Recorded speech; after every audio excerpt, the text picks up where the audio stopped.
નમસ્કાર મિત્રો આજની વિડીયોમાં વાત થશે દેશ અને દુનિયાના સુપરફાસ્ટ સમાચારની। સૌપ્રથમ વાત કરીએ તો હજુ પણ વીજ મીટરો લગાવવાનું સપનું સરકારનું પૂરું થયું નથી। વીજ કંપનીઓએ સરકારના સ્માર્ટ વીજ મીટરનું સપનું રોડી નાખ્યું છે। 8 વર્ષે પણ પોતાનું લક્ષ્ય હજુ પણ પૂરું થયું નથી।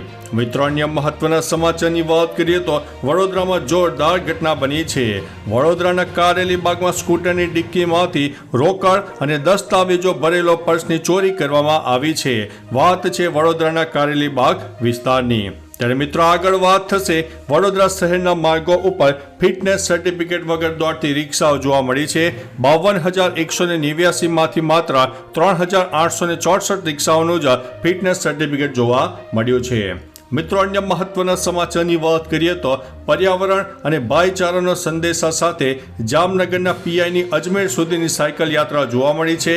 800 કિલોમીટર વેળાએ ભવ્ય વિદાય પણ આપવામાં આવી હતી। મિત્રો અન્ય મહત્વના સમાચારની વાત કરીએ તો જામનગરના જોડિયા પંથકમાં ટ્રકમાં કતલખાને લઈ જવાતા 50 જેટલા અબોલ પશુઓને બચાવી લેવામાં આવ્યા છે અને પોલીસે વાહન જપ્ત કરીને આગળની કાર્યવાહી પણ હાથ ધરી છે। મિત્રો અન્ય મહત્વના સમાચારની વાત કરીએ તો વડોદરાથી ખૂબ મોટા સમાચાર સામે આવી રહ્યા છે। વડોદરાના કોર્પોરેશનમાં લોકોના પ્રશ્નો ઝોન સ્તરે ઉકેલાય તે માટે વધુ ભાર મૂકવામાં આવનારો છે।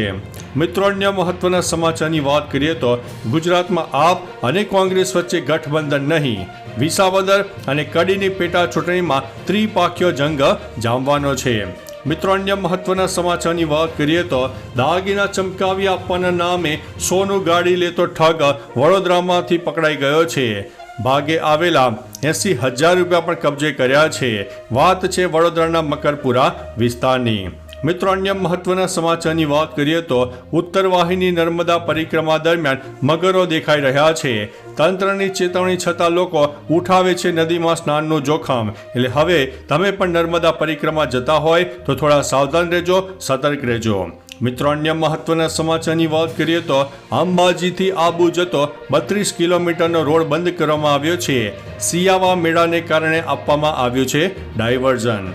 મિત્રો અન્ય મહત્વના સમાચારની વાત કરીએ તો વડોદરાથી મોટા સમાચાર સામે આવ્યા છે। વડોદરામાં શુક્રવારે બજારના દબાણો હટાવતા હોબાળો મચી ગયો છે। 2 ટ્રક ભરીને સામાન પણ કબજે લેવામાં આવ્યો છે। મિત્રો અન્ય મહત્વના સમાચારની વાત કરીએ તો સુરતના કતાર ગામ વિસ્તારમાં આગની ઘટના બની છે। ફાયર વિભાગની ગાડીઓ પણ ઘટના સ્થળે પહોંચી ગઈ હતી। મિત્રો અન્ય મહત્વના સમાચારની વાત કરીએ તો વડોદરામાં શહેરમાં સફાઈની કામગીરી અસરકારક બનાવવા 4 ઝોનમાં ઇજનેરોની નિમણૂક કરવામાં આવશે અને સ્વચ્છ વડોદરા હજુ પણ વધારે સ્વચ્છ બને તેવો અથાગ પ્રયત્ન પણ કરવામાં આવનાર છે। મિત્રો અન્ય મહત્વના સમાચારની વાત કરીએ તો ગુડ ફ્રાઇડેના દિવસે ફોનિસ્ક શાળા ચાલુ રખાતા વડોદરા કોંગ્રેસની ડીઈઓને ફરિયાદ દાખલ કરવામાં આવી હતી। આખરે સંચાલકોએ વહેલી શાળા છોડવી પડી હતી। વાત છે વડોદરાની। ત્યારે આગળ વાત થશે ગુજરાત સરકારની ઇલેક્ટ્રિક વાહનો પર 5% ટેક્સની છૂટની મોટી જાહેરાત સામે આવી છે। હવે માત્ર 1% ટેક્સ ભરવો પડશે। મિત્રો અન્ય મહત્વના સમાચારની વાત કરીએ તો અમદાવાદ પોલીસની કસ્ટડીમાંથી ભાગી ગયો છે રીડો ગુનેગાર। ચોરને પકડી પોલીસે મોટે ઉપાડે લૂંટી હતી વાહવાહી, પરંતુ અંતે એ ચોર ભાગી ગયો છે। તો ચાલો મિત્રો ફરીથી દેશ અને દુનિયાના સુપરફાસ્ટ સમાચાર લઈને મળતા રહીશો। ત્યાં સુધી અમને રજા આપશો। નમસ્તે।